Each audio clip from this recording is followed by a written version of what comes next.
दोस्तों विप्रो ने कल अपना क्वार्टर टू का रिजल्ट डिक्लेयर कर दिया है और रिजल्ट के बाद आज हमारे बाजार में बहुत ही जबरदस्त गिरावट है। जिस तरह से विप्रो का स्टॉक टूट रहा है उससे बहुत सारी टेंशन क्रिएट हो रही है। काफ़ी बड़े इन्वेस्टर जिन्होंने इन्वेस्टमेंट किया उनको समझ में नहीं आ रहा कि इस तरह से विप्रो क्यों गिरा है।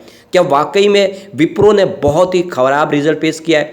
क्या आंकड़े बहुत ही ज़्यादा बेकार है या फिर इसके पीछे कुछ और वजह? और क्या इस गिरावट का हमें फ़ायदा उठाना चाहिए और डिप में विप्रो में खरीदारी करनी चाहिए? क्या आने वाले समय में विप्रो में फिर से तेजी बन सकती है?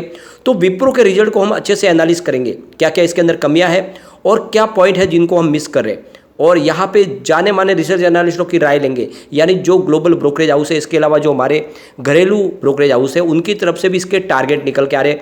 इस रिजल्ट के बाद क्या है उनकी राय जानने की कोशिश करेंगे इस वीडियो के माध्यम से।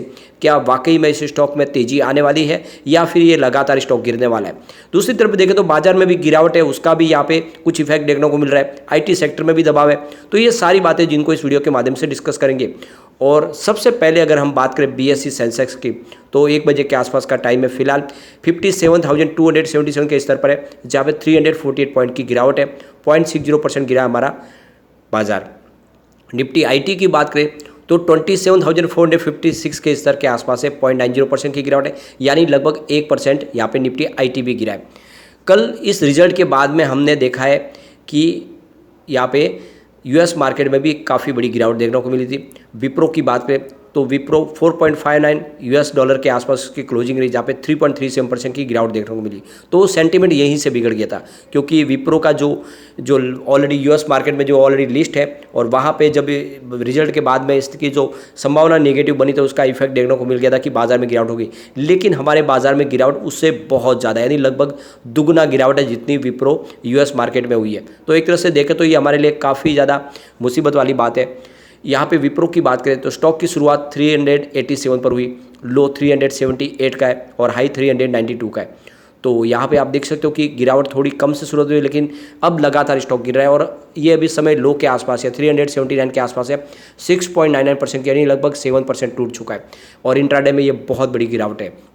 आज इसके वॉल्यूम को देखें तो भारी बढ़ोतरी हो चुकी है और वजह यही रही कि गिरावट हुई है, क्योंकि काफ़ी भारी वॉल्यूम में लोगों ने बिकवाली की है। यहाँ पे पिछले 1 महीने पहले इसका 75 लाख का वॉल्यूम था, 1 वीक पहले 80 लाख का वॉल्यूम होता और कल 66 लाख का वॉल्यूम था, लेकिन आज 3 करोड़ का वॉल्यूम हो चुका अभी 1 बजे के पहले ही। इसका मतलब वॉल्यूम और बढ़ेगा और ये जितना भारी वॉल्यूम में बिकवाली हो रही है उस हिसाब से पूरा सेंटीमेंट बिगड़ गया। लेकिन अगर हम इसके आंकड़ों को अच्छे से समझें तो जो कंपनी ने रिजल्ट पेश किया है वो उतना बुरा नहीं है जितना यहाँ पे एक तरह से डिस्कस किया जा रहा है, लोगों को बताया जा रहा है कि रिजल्ट बहुत ख़राब है। अगर हम इसको पहले क्वार्टर ऑन क्वार्टर बेसिस पे देखें तो आपको इस बार रिजल्ट में रिकवरी होती हुई दिखाई देगी। हम देखें अगर मार्च 2022 की बात करें तो यहाँ पे आप देख सकते हो कंपनी का जो सेल है वो 20,861 करोड़ रुपीज़ का था। जून क्वार्टर में यानी क्वार्टर 1 में सेल कंपनी का बढ़ के 21,529 करोड़ तक पहुँच गया और इस क्वार्टर 2 में सितंबर में कंपनी का सेल 22,540 करोड़ तक पहुंच गया। तो ये आप देख सकते हो कि पिछले 3 क्वार्टर से लगातार कंपनी का सेल बढ़ रहा है, यानी बिजनेस बढ़ रहा है।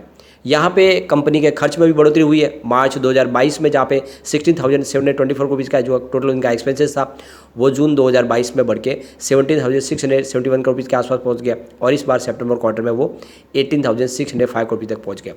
अब कंपनी के ऑपरेटिंग प्रॉफिट की बात करें तो मार्च 2022 में 4,136 करोड़ रुपीज़ का था, लेकिन जून क्वार्टर में कंपनी का ऑपरेटिंग घटा और 3,858 करोड़ रुपीज़ का ही ऑपरेटिंग प्रॉफिट था। तो पिछले क्वार्टर में तो हमने देखा है कि ऑपरेटिंग प्रॉफिट काफ़ी कम होता है, लेकिन इस बार ऑपरेटिंग प्रॉफिट में भी फिर से अच्छी खासी बढ़ोतरी देखने को मिल रही है, जो इस बार 3,934 करोड़ रुपीज़ के आसपास है। तो इस बार ऑपरेटिंग प्रॉफिट फिर से बढ़ा है।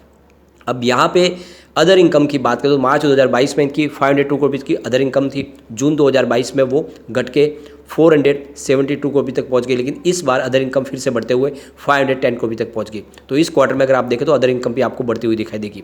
अब यहाँ पे नेट प्रॉफिट आफ्टर टैक्स की बात करें तो मार्च 2022 में 3,092 करोड़ रुपीज़ का था, जून क्वार्टर में यानी क्वार्टर 1 में इनका जो नेट प्रॉफिट था वो घटा और 2,559 करोड़ का नेट प्रॉफिट रहा। लेकिन इस बार क्वार्टर 2 में पिछले क्वार्टर से आपको नेट प्रॉफिट बढ़ता हुआ दिखाई देगी, जो 2,649 करोड़ का है।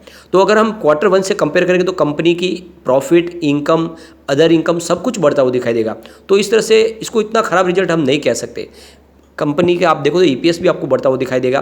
पिछले जून क्वार्टर 1 में 4.68 था, जो इस बार 4.85% हुआ है। तो क्वार्टर ऑन क्वार्टर बेसिस पे तो अच्छा खासा इंप्रूवमेंट देखने को मिल रहा है, लेकिन आंकड़ा सब बिगड़ जाता है ईयर ऑन ईयर बेसिस पे। आप देख सकते हो कि सेल में तो ज़बरदस्त बढ़ोतरी है। मार्च 2021 में जहाँ पे इनका सेल 61,935 रुपीज़ के आसपास था, मार्च 2022 में बढ़ के 79,312 रुपये तक पहुंच गया, और इस TTM में वो 85,244 रुपये तक पहुंच गया। तो सेल में तो लगातार पिछले 3 साल से हम देख रहे हैं तो लगातार अच्छी खासी हमें रिकवरी देखने को मिली और काफ़ी अच्छी बढ़ोतरी भी हो रही है।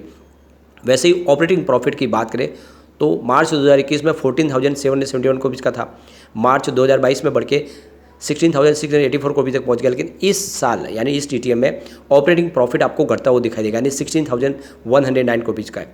अब यहाँ पे कंपनी के अदर इनकम की बात करें तो वो भी आपको कम होती हुई दिखाई देगी।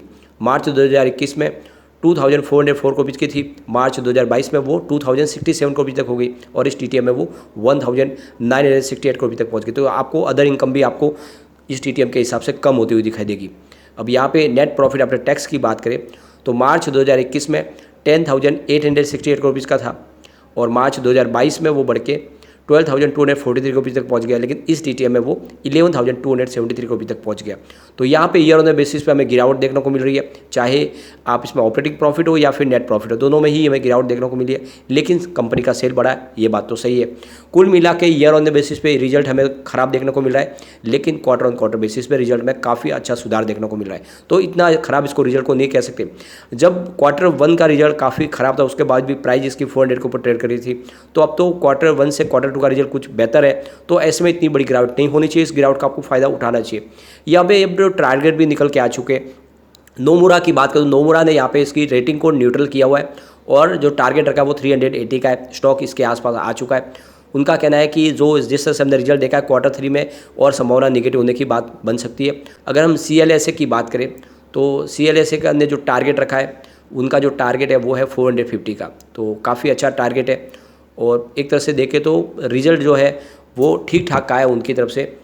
अब JP मॉर्गन की बात करें तो JP मॉर्गन ने इसकी प्राइस को अंडरवेट कर दिया, यानी जो उसकी रेटिंग है कम नीचे लाई है, और इसका जो टारगेट रखा है वो 360 का है। तो JP मॉर्गन का टारगेट काफ़ी निराशाजनक है। अब यहाँ पे UBS की बात करें तो UBS का टारगेट फिलहाल 420 का है, और उनका कहना है कि जो इस बार जो रिजल्ट है वो ठीक ठाक है और आने वाले समय पॉजिटिव संभावना बनेगी, लेकिन इकोनॉमिक स्लो डाउन का इफेक्ट तो देखने को मिलेगा।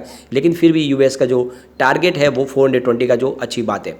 अब यहाँ पे मोतीलाल ओसवाल की बात करें तो उन्होंने भी न्यूट्रल की रेटिंग दी है, और इसका टारगेट रखा है वो 380 का है। तो यहाँ पे आप देख सकते हो कि जो ब्रोकरेज हाउस है, इसमें 3 ब्रोकरेज हाउस है जो इसकी रेटिंग को 400 से नीचे बता रहे हैं, जिसमें आप ये देख सकते हो कि सबसे पहले नोमुरा की तरफ से 380 की टारगेट दी जा रही है, तो JP मॉर्गन 360 की टारगेट दे रहे, और मोतीलाल ओसवाल जो 380 की टारगेट दे रहे हैं। लेकिन अगर आप देखें UBS की तरफ से इसकी रेटिंग को अपग्रेड किया जा रहा है, 420 के आसपास दिया जा रहा है, और दूसरी तरफ अगर आप देखें CLSA की तरफ से भी 450 की टारगेट दी जा रही है। तो कुल मिला के मिक्स यहाँ पे ट्रेंड दिखाई दे रहा है।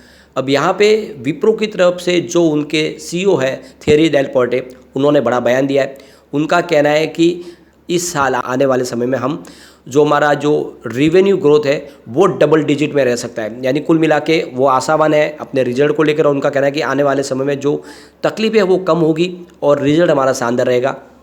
थियरी पोर्टे का कहना है कि हमारा ऑर्डर बुक काफ़ी मजबूत है, काफ़ी ऑर्डर जो भी पाइपलाइन में है, और आने वाले समय में हमारा बिजनेस और तेज़ी से बढ़ेगा। हमने काफ़ी स्टेप उठाए जिसका पॉजिटिव इफेक्ट भी देखने को मिलेगा।